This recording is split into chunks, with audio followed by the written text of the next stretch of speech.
अस्सलाम वालेकुम guys, welcome back to my YouTube channel very सुमगल। उम्मीद करता हूँ आप सब खैरियत होंगे। मैं भी अल्हम्दुलिल्लाह अल्लाह के करम से ठीक हूँ। काफ़ी दिनों से कुछ दोस्त कमेंट सेक्शन में बोल रहे थे कि राफेल विद पाकिस्तानी J-10C जो है इसका कंपैरिजन एक किस्म का किया जाए और इसका एक अ, उनके बारे में थोड़ी सी डिटेल दी जाए कि किसमें कितना दम है और कितना नहीं है, और क्या टेक्नोलॉजी यूज़ हुई है राफेल में और क्या हुई है चाइना के J-10C में। बेसिक ये जो J-10C जहाज़ है चाइना का ये पाकिस्तान और चाइना का मुश्तरका जहाज़ है। तो इस वीडियो पे रिएक्ट करेंगे और देखेंगे। इस वीडियो का टाइटल है India's Rafale with Pakistan J-10C। ये वीडियो जो है डिफेंस स्क्वाड वालों की वीडियो है। इसको वीडियो का लिंक और इनके चैनल का लिंक जो है वो मेरे डिस्क्रिप्शन में मिल जाएगा, तो आप जाकर ज़रूर विजिट कीजिएगा और चैनल को सब्सक्राइब कीजिएगा। तो साथ हो सके तो मेरे चैनल को भी सब्सक्राइब कर लीजिएगा, आपको इंशाल्लाह बहुत ज़बरदस्त किस्म का कंटेंट मिलेगा मेरे चैनल पर भी। तो चलें वीडियो को बगैर टाइम वेस्ट किए स्टार्ट करते हैं। 28 अगस्त 2023 को चीन और पाकिस्तान के एयरफोर्स ने संयुक्त रूप से एक एरियल ड्रिल को कंडक्ट किया था, जिसका नाम रखा गया था शाहीन एक्स। और ये जो ड्रिल थी ये चीन के जियोंग्वान और यिंचुआन सिटी के नॉर्थ वेस्टर्न रीजन में आयोजित की गई थी। और इसमें दोनों देशों की एयरफोर्सेस ने एक ही तरह के फाइटर जेट को डिप्लॉय किया था, जो कि था J-10CE।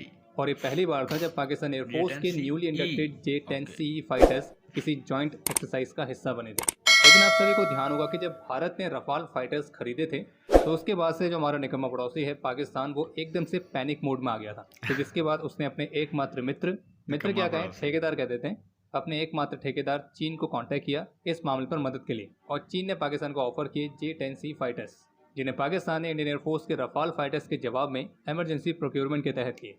तो आज के एपिसोड में हम पाकिस्तान एयरफोर्स के इन न्यूली इंडक्टेड J-10CE फाइटर्स के बारे में भी बात करेंगे और साथ ही साथ इन्हें भारत के रफाल फाइटर्स से भी कंपेयर करेंगे कि ये दोनों फाइटर्स एक दूसरे के सामने कहाँ पे टिकते हैं। तो स्वागत है आप सभी का डिफेंस ज्ञान सीरीज के एक और बेहद ही फ्रेश एपिसोड में। So without wasting any time let's begin.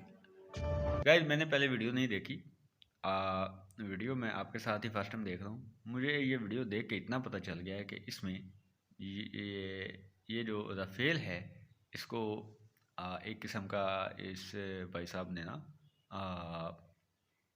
Boost देना है। आप कह सकते हैं कि इसको इन्होंने एक अच्छी कारकर्दगी वाला बताना है, और जो J-10CE है उसको इन्होंने नकारा किस्म का बताना है। बहरहाल देखते हैं। मुझे इसकी बात एक इन्होंने की बड़ी अजीब सी की, नकारा।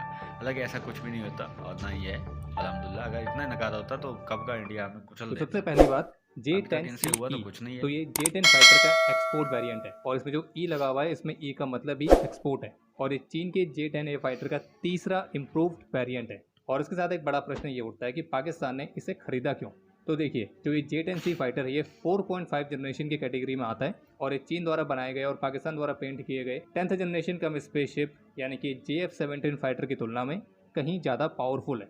जब 2020 में 5 रफाल फाइटर्स का पहला बैच भारत की ज़मीन पर लैंड हुआ था, तो उस समय भले ही जो तेल है वो हमारे रफाल फाइटर्स में जल रहा था, लेकिन जलने की जो बदबू है वो कहीं और से आ रही थी। और जब ये रफाल फाइटर्स भारत पहुंचे तो ये अकेले तो आए नहीं थे, ये अपने साथ लाए थे मीटियोर और माइका जैसी एयर टू एयर मिसाइल्स। और फिर इन फाइटर्स के साथ इंडियन एयरफोर्स की कैपेबिलिटीज़ को बढ़ता हुआ देखकर दुख, दर्द और पीड़ा की वजह से पाकिस्तान भी डेस्परेट हो गया कि उसे भी अब नए फाइटर्स चाहिए जो कि भारत के रफाल फाइटर्स के सामने वो खड़े कर सके। तो फिर उसने चीन से 30 J-10CE फाइटर्स को खरीदने की योजना बनाई, जो कि इमरजेंसी प्रोक्योरमेंट के तहत लिए जाने थे। क्योंकि शायद पाकिस्तान के अथॉरिटीज़ को ये भी लगा होगा कि जब इंडियन एयरफोर्स के पायलट्स MiG-21 जैसे एयरक्राफ्ट के साथ उनके F-16 जैसे एडवांस फाइटर को गिरा सकते हैं, तो फिर रफाल जैसे एडवांस मुमकिन ही नहीं है भाई साहब। ये तो आप पक्का झूठ बोल रहे हैं। ये हमने इनके गिराया, वो क्या कहते हैं, ये इनका जो MiG-20 ये जो भी जिसमें ये अभिनंदन साहब थे, दुनिया ने देखा। आप कैसे कह सकते हैं कि यार हकीकत को तो तस्लीम कर लिया करें कम से कम भाई साहब। आपकी मेहरबानी, हकीकत को तो तस्लीम करें ना। दुनिया ने देखा वाघा बॉर्डर पे हमने आप पायलट दिया था। कैसे बात कर रहे हैं कि गिराया? पाकिस्तान का तो एक यहाँ को चंद कवे गिराए थे आप लोगों ने कश्मीर में आके, जहाँ पे उन कवों के बदले हमने आपके जहाज गिरा दिए। इसके साथ वो किस किस तरह के कारनामे कर सकते हैं वो तो उनकी सोच के परे है। और फिर इसके बाद पाकिस्तान एयरफोर्स ने 11 मार्च 2022 को चीन से J-10C फाइटर्स का पहला बैच प्राप्त किया, जिसमें 6 फाइटर्स शामिल थे।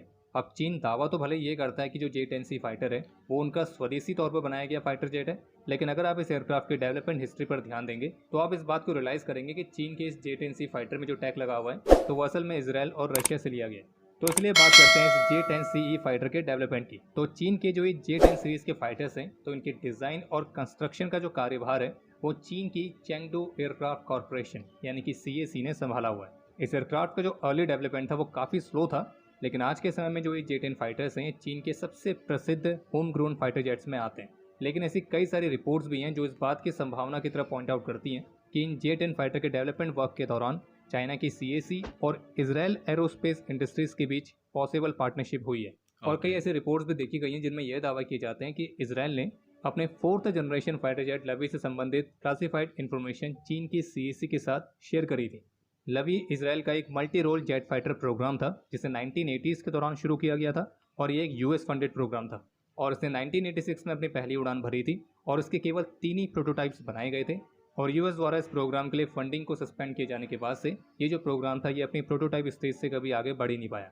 लेकिन जो चीन है वो किसी तरह से इस लवी प्रोग्राम के ब्लूप्रिंट्स को हासिल करने में कामयाब रहा और इस लवी फाइटर जेट को लेकर ये भी कहा गया कि ये US की इनोवेशंस पर काफ़ी ज़्यादा आधारित था, जिसमें लॉकहीड मार्टिन के F-16 फाइटर के भी कुछ टैग शामिल हैं और इसी वजह से चीन के इस J-10 फाइटर की कुछ टेक्नोलॉजी की जड़ें US से जुड़ी हुई हैं और इन टेक्नोलॉजीज में खास तौर पर है एवियोनिक्स, एडवांस कंपोजिट मटेरियल्स और फ्लाइट कंट्रोल स्पेसिफिकेशंस।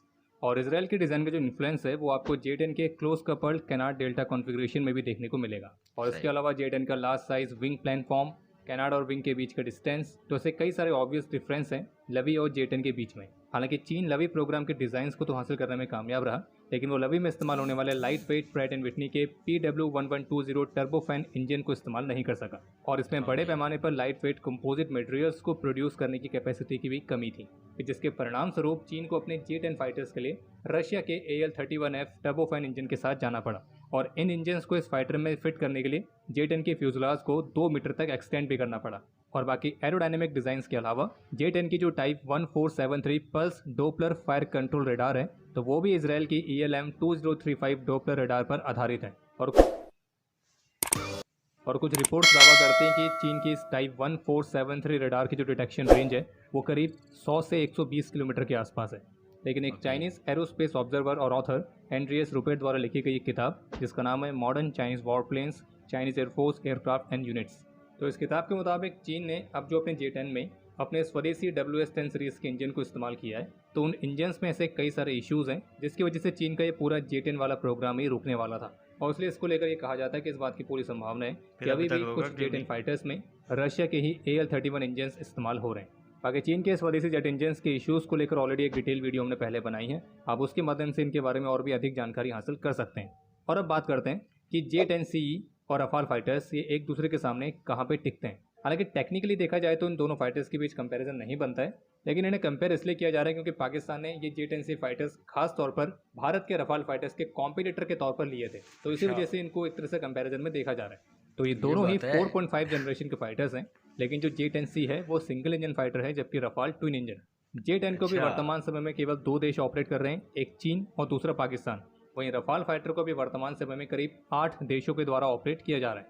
इस J-10CE फाइटर ने पाकिस्तान और चीन वाली एक्सरसाइज के अलावा अभी तक किसी और जॉइंट एक्सरसाइज या किसी रियल बैटल कंडीशन को एक्सपीरियंस नहीं किया है, जबकि रफाल फाइटर्स के पास एक अच्छा खासा कॉम्बैट एक्सपीरियंस है, चाहे वो माली का हो, अफगानिस्तान का हो, लीबिया का हो, इराक का हो या सीरिया का। जब पाकिस्तान ने J-10CE फाइटर्स को लिया था तब पाकिस्तान के ही एक prominent senator doctor Hafnan Ullah Khan का भी यही कहना था कि उन्हें पाकिस्तान द्वारा J-10C फाइटर को खरीदने के पीछे का लॉजिक समझ में नहीं आता है, क्योंकि पाकिस्तान के पास ऑलरेडी F-16 फाइटर है जो किसी सिमिलर क्लास का और सिमिलर जनरेशन का फाइटर है और उन्हें नहीं लगता है कि जो J-10C फाइटर है वो रफाल के जैसा बेहतरीन है। जबकि उनका ये कहना था कि पाकिस्तान को अपने प्रोजेक्ट आजम पर इन्वेस्ट करना चाहिए और अपने एग्जिस्टिंग JF-17 की कैपेबिलिटीज़ को बढ़ाना चाहिए। बाकी अगर आप इन दोनों फाइटर्स के बीच के टेक्निकल पैरामीटर्स भी लेते हैं तो ऐसे मामले पर भी रफाल फाइटर कई सारे पैरामीटर्स में J-10C से आ गई है, जैसे कि फ्यूल और वेपन के सेम वेट के साथ रफाल का जो थ्रस्ट टू वेट रेशियो है वो J-10C से ज़्यादा है, क्योंकि रफाल की जो इंजन्स हैं वो J-10C के मुकाबले 20% ज़्यादा थ्रस्ट जनरेट कर सकते हैं, जिस वजह से with in visual range combat के लिए रफाल को J-10C की तुलना में ज़्यादा पावर और ज़्यादा बेहतरीन एजिलिटी मिलती है। लेकिन हाँ, कुछ रिपोर्ट्स ये भी दावा करती हैं कि J-10C में चीन का जो नया WS-10B इंजन इस्तेमाल किया गया है तो वो आफ्टर बर्नर के साथ 144 किलो न्यूटन तक के थ्रस्ट को जनरेट करने में सक्षम है। और जैसे कि हमने आपको पहले भी कहा कि चीन के जो ये WS-10 सीरीज के इंजन है उनमें कई तरह के इश्यूज भी पाए गए। इसके अलावा रफाल जो माइका जैसी शॉर्ट रेंज की मिसाइल्स को कैरी करता है, तो वो J-10C द्वारा कैरी की जाने वाली PL-89 मिसाइल्स की तुलना में कई जनरेशन आ गए। इसके अलावा अगर बात करें बियॉन्ड विजुअल रेंज कॉम्बैट की, तो इसके लिए J-10C फाइटर की जो रडार है तो वो 1200 ट्रांसमीटर रिसीवर मॉड्यूल्स के साथ आती है और ये एक बहुत बड़ा नंबर है। लेकिन अगर हम इसे देखते हैं J-10C में इस्तेमाल होने वाले AL-31 इंजन के साथ, तो AL-31 इंजन इतना पावरफुल नहीं है कि वो इन सभी 1200 TR मॉड्यूल्स के लिए पर्याप्त मात्रा में पावर दे सके। तो इसी वजह से ये जो रडार है ये अपनी लोअर कैपेबिलिटी में ऑपरेट होती है। लेकिन अगर आप इसे देखते हैं WS-10B इंजन के साथ, और जैसे कि ऑन पेपर चीन अपने इस WS-10B इंजन को लेकर दावे करता है, तो फिर वहाँ पर ये कंडीशंस बदल सकती हैं। वहीं रफाल की जो AESA रडार है तो वो 838 TR मॉड्यूल्स के साथ आती है और रफाल के जो रडार्स हैं वो टेक्नोलॉजिकली सुपीरियर मानी जाती हैं, जिसकी डिटेक्शन रेंज करीब 200 किलोमीटर तक बताई गई है और ये फुली प्रोग्रामेबल है और इसके ओपन आर्किटेक्चर की वजह से इसे आसानी से अपग्रेड भी किया जा सकता है। बाकी J-10C और रफाल दोनों के पास लगभग एक ही समान का रडार क्रॉस सेक्शनल एरिया है, पर चूंकि रफाल की जो रडार है वो ज़्यादा लंबी दूरी तक टारगेट्स को डिटेक्ट कर सकती है, तो इस वजह से रफाल के पास एडवांटेज ये है कि बियॉन्ड विजुअल रेंज कॉम्बैट के मामले में वो J-10C को जल्दी डिटेक्ट कर लेगा। इसके अलावा J-10C PL-12 और PL-15 जैसी बियॉन्ड विजुअल रेंज मिसाइल्स को भी इस्तेमाल करता है, जिसमें से PL-12 की मारक क्षमता है 100 किलोमीटर, जबकि PL-15 की है 200 से 300 किलोमीटर, यानी कि कमाल की। लेकिन ये मिसाइल्स भी तभी काम की हैं जब आप टारगेट को लंबी दूरी से डिटेक्ट कर पाएँ। और इसी वजह से J-10C की जो रडार कैपेबिलिटी की लिमिटेशंस हैं, तो उस वजह से J-10C में इस्तेमाल होने वाली इतनी एडवांस मिसाइल्स अपनी फुल पोटेंशियल में इस्तेमाल नहीं हो सकती हैं। वैसे आपको बता दें कि जो JF-17 है वो भी PL-15 मिसाइल का इस्तेमाल करता है, लेकिन उसकी रेंज 145 किलोमीटर तक है। और इस बात का भी फिलहाल अभी कंफर्मेशन नहीं है कि जो J-10C फाइटर्स उनके साथ जो PL-15 मिसाइल है तो वो कौन सी रेंज वाली है। और अगर बात करें रफाल की, तो रफाल के पास है मीटियोर जैसी beyond visual range air to air missile, जिसकी मैक्सिमम रेंज है 200 किलोमीटर। और ये एक ऐसी मिसाइल है जिसकी गिनती दुनिया की सबसे best air to air missiles में होती है और इसमें नेक्स्ट जनरेशन टेक्नोलॉजी का इस्तेमाल किया गया है। और मीटियोर मिसाइल की एक खास बात जो कि इसे PL-15 से बहुत अलग बनाती है वो ये कि ये मिसाइल अपनी पूरी फ्लाइट रेंज के दौरान एक सेम काइनेटिक एनर्जी को मेंटेन करने में सक्षम है। और मीटियोर मिसाइल की कैपेबिलिटी का अंदाजा आप इस बात से भी लगा सकते हैं कि इसे F-35 तक में इंटीग्रेट किया जाने वाला है और ये मीटियोर ही है जो कि रफाल फाइटर्स को कई मायनों में बढ़त देती है। बाकी अगर बात करें इलेक्ट्रॉनिक वॉरफेयर कैपेबिलिटीज़ की, तो J-10C के इलेक्ट्रॉनिक वॉरफेयर सूट के बारे में अधिक जानकारी उपलब्ध नहीं है और उसका बड़ा कारण यह है कि J-10C की जो इलेक्ट्रॉनिक वॉरफेयर सूट कैपेबिलिटी है वो बात करने लायक है भी नहीं। गाइज वीडियो अच्छी लगी हो तो वीडियो को लाइक एंड शेयर जरूर कीजिएगा, चैनल सब्सक्राइब कीजिएगा। तो इंशाल्लाह मिलते हैं नेक्स्ट वीडियो में, तब तक अपना और अपनी फैमिली का ख्याल रखिएगा। अल्लाह हाफिज़।